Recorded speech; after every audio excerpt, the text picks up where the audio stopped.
Clink clink, it's cuffing season, and fall is the one season where smelling good is basically mandatory. So today, I'm bringing you some certified holy grails. I'm talking about the type of fragrances that when you spray, they turn more necks than Thanksgiving turkeys. First up from the Nejma collection, we got Nejma number 7, and this fragrance is phenomenal. If you are a fan of Le Beau from Jean Paul Gaultier, you are going to love this scent. There's coconut, citrus, cacao, and then that's all topped on this oud in the base. This is part of the oud line, but it doesn't come off as an oudy scent. So if you're looking for a fragrance that's mouth-watering, attractive, alluring, and has this scent that a lot of people will not have in their collection, Nejma number 7 is a fragrance you need to look for. Moving on from Chanel, we have Bleu de Chanel Parfum. And I know that they've recently released the exclusive version, but if you're talking about one that's been tried, true, and tested, then look no further than Parfum. This takes that woody, citrus, aromatic touch that we've come to enjoy about the Bleu de Chanel fragrances and pulls it into that fall and winter arena. Next, we got Commodities Velvet, and don't let the name fool you. This one does take a smoother approach than fragrances that are within the same realm, but this one is not particularly smooth. With Velvet, I want you to put yourself in the mindset of by the fireplace, but some would say that this is a bit more wearable. It doesn't have that same chestnut roasting on a fire type of feel. This one does take some things that are similar and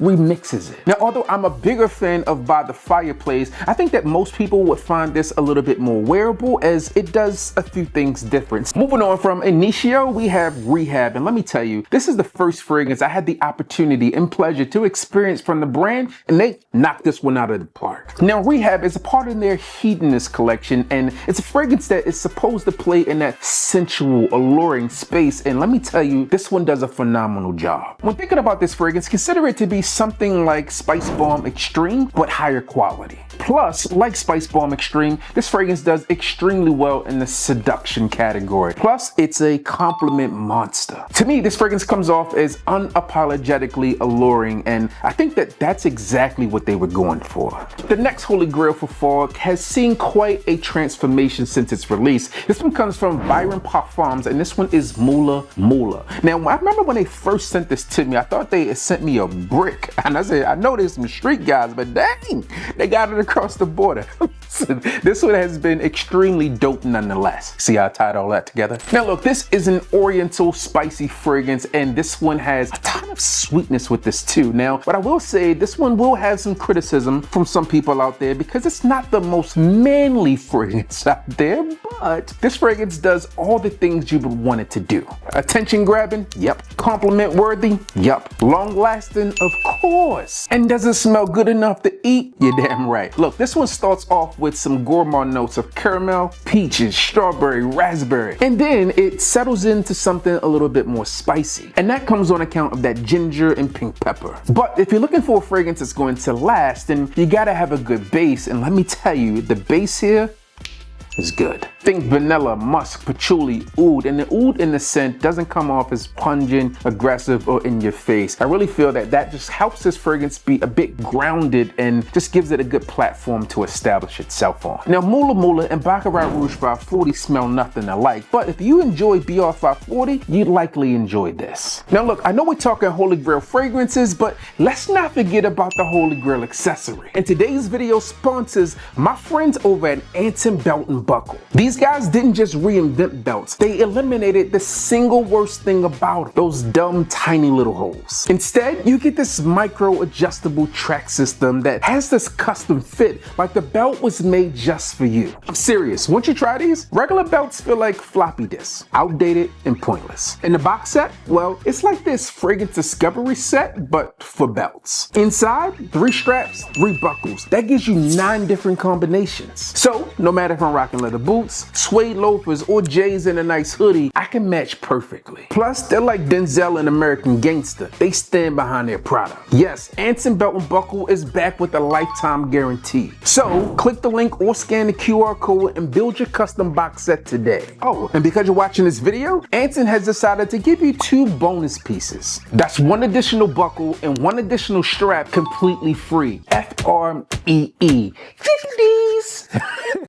Again, click the link down below or scan the QR code and get your box today. Next up, we have a fragrance that also gets a ton of comparisons, and this one is Prada Luna Rosa Black. This fragrance hit the scene like a wrecking ball because it was very different than what you would expect from the Luna Rosa line of fragrances, but it was good. Now, in terms of its comparison, this fragrance is often compared to Clive Christian Blonde Amber, which is a phenomenal fragrance. That one has over 140 different ingredients. It's sophisticated, it's sensual, and it's classy. And this one does all the same things, but for a much lower price point. Now, compared to other Luna Rosa fragrances, this one's darker, richer, sexier, where a lot of the other ones are fresher, more invigorating, and uplifting. Now, it does start with a bright little kick of bergamot in the top, but really, the true stars of this show happens to be the base, because that amber just shines through. Now, what I will say is they did pull through some of that powderiness that you would expect within a Prada fragrance, but all in all, it's a phenomenal release and a fragrance that is great for the fall. Next up, we got a gourmand monster from the House of Mind Games. This one is Grand Master, the Black King. Now, this one is really based on the notes of coffee and rose absolute. Now, there's a ton more going on here, but when we think about what pulls this fragrance together well and makes it just have this great overarching performance. In terms of performance, I mean just what it does in terms of wearability, people enjoying the scent, compliment factor, etc. Those are some of the notes that stand out. Now, what I enjoy about this fragrance is that although it's gourmand, it doesn't come across as like a cliche, super sweet fragrance. It does have some sweetness to it, but in the base here, there's enough going on that really just leans this one into one that just makes you feel really, really good and sophisticated. In the base here, you get some frankincense, you get some myrrh, you get them pentone, which gives you that more of a gourmand feel. And then you also get some ebony woods here that doesn't come across like it does within Tom Ford's Ebon Fumé. Sometimes in fragrances, coffee can come off as unwearable, but that's not the case in this one. This one just gives you enough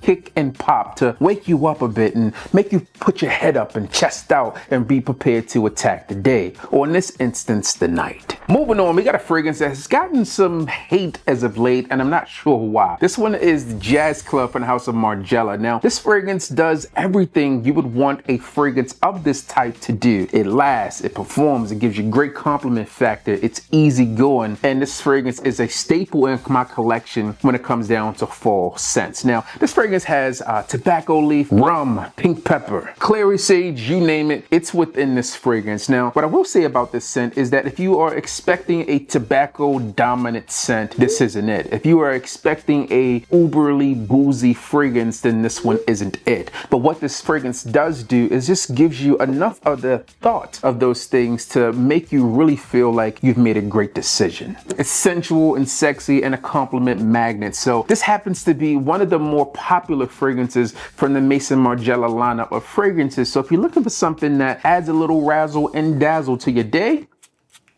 go ahead and give Jazz Club a spray. No, that's really good. You know what other fragrance is really good? Pegasus from Parfum de Marly. This fragrance has this bitter almond, you have clary sage, and just a little touch of freshness in the top based on this bergamot. As the fragrance further develops, that bitter almond becomes more of the star of the show. The fragrance also feels quite a bit airy and creamy, but it still is smooth and soft on account of that warm vanilla and amber that really just sit here in the base. Now, I'm not sure if this will make sense to you, but there's also like a metallic feel here, but it's not as metallic or inky as you would get in Creed Silver Mountain Water. It's just a slight undertone that carries through the scent. Now, I'll say that this isn't a fragrance for everyone, but I think for a lot of people, this is going to be a world-class player within your collection. And if you need something a little bit deeper and richer, then you also have the exclusive version. And since we're talking about PDM fragrances, then let's go ahead and dive into this one here, which happens to be Latent. Now, when I look across my collection, the first two PDM fragrances I had in my collection were Latent and Herod. And let me tell you, this scent has really done no wrong. All around, I would say that this is a well-crafted scent. It takes that note of vanilla and cinnamon and apple and pulls it into something that's grown grown man and addictive and alluring. Now, what I like about this fragrance in particular is that you feel like you get your money's worth with it. It has a nice amount of staying power. It projects just enough, and this also will get you the compliments that you may be seeking. If you're new to the world of niche fragrances, then this is one that you might want to explore, especially as you talk about fall fragrances and cooler weather, because this has a mass appeal to it that I think will ease you into the creativity that comes along with these types of scents. But if you enjoy Hugo Boss bottled or fragrances like that, then likely you're going to enjoy this one. Next, let's go ahead and talk about Bulgari Man in Black. Now, Bulgari does a ton when it comes down to their fragrance line. You have their entry-level designer fragrances, and then you have their not so entry-level designer fragrances. I think that this one happens to be the best of both worlds. You get a little bit of that creativeness that comes along with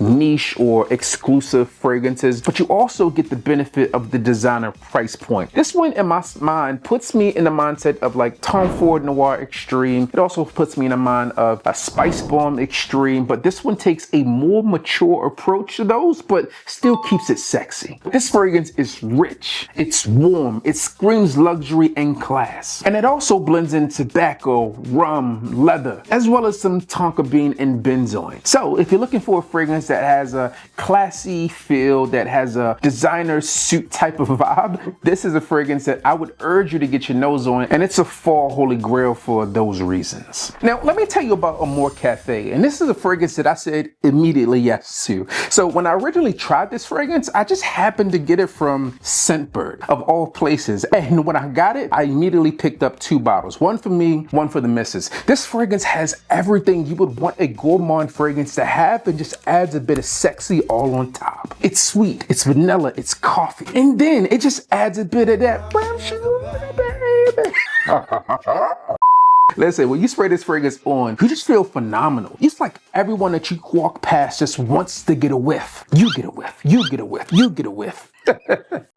This is one of the better gourmand fragrances on the market. It does it without being cliche, and just a scent that has been really one that I've been looking forward to wearing on a consistent basis here in the fall. So if you're looking for a holy grail, moving on, we got Dior Homme Parfum, and this one's the original, not a 2025. Let me explain. This scent here does iris extremely well, and when I think about what the 2025 offers, it's good, but it's not this. The iris within this fragrance is phenomenal, and something about this fragrance just feels so classy. Now, it might be considered to be blasphemy, but I could see you wearing a well-structured Tom Ford suit with a couple of sprays of this, and you just own in any room you walk in. Honestly, I feel like the longer you wear this fragrance, the better it gets. Simply put, this one is considered a masterpiece, so you don't need me to tell you it's a holy grail, but just in case you did, now you know. Next up from Navitus Parfums, we have XO Brandy. Let me tell you, I'm not even sure if you can still get this fragrance, but if you can, this is one that you should immediately add to cart. This is a fragrance that I did in collaboration with Navitus Parfums and Sidney Lancesser. When we came together and they said, what are you looking for in the fragrance? I said, I just need her.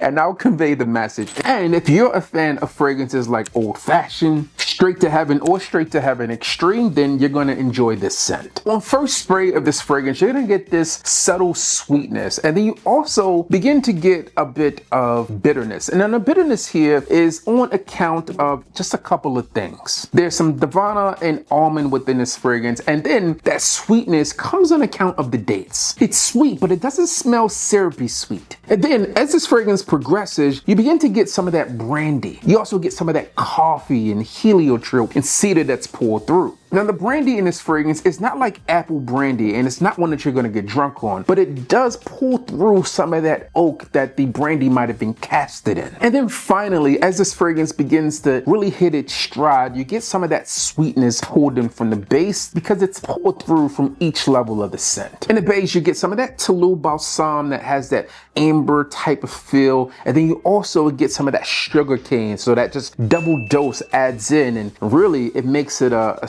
super enjoyable fragrance that's heavy on the compliments, great on performance, and really just the embodiment of a well-balanced fragrance that's going to perform for you in the colder weather. So if you want something that's cuddle buddy approved, date night approved, and compliment heavy, XO Brandy is one that you should be looking into if you can still get your hands on it. And then finally, we have a fragrance that I gave a 10 out of 10 in its official review, and I think it's well deserved, from the house of Francis Kirk John. This one is Grand Soir. Now, this fragrance just looks exactly how it smells. You get this golden amber that just comes off addictive and attractive. And really, when you think about what this fragrance is all about, it just checks every box. This fragrance is really about being the grand closing to a night, and whatever that might mean to you, this fragrance emphasizes it. I can tell you what it means to me, and it does it.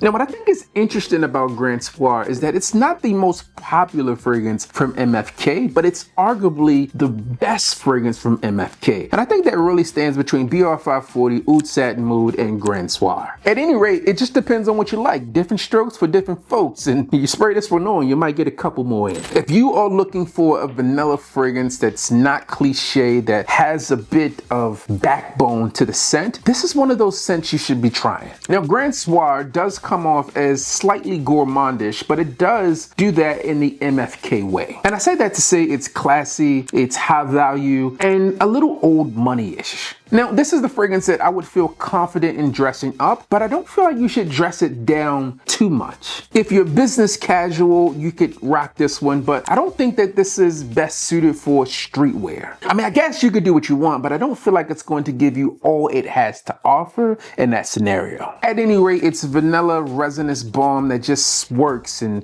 does so many things well. So if you're looking for the ultimate holy grail, here you have it. Hey, don't go nowhere yet. Click here because I got more fall fragrances you're gonna love.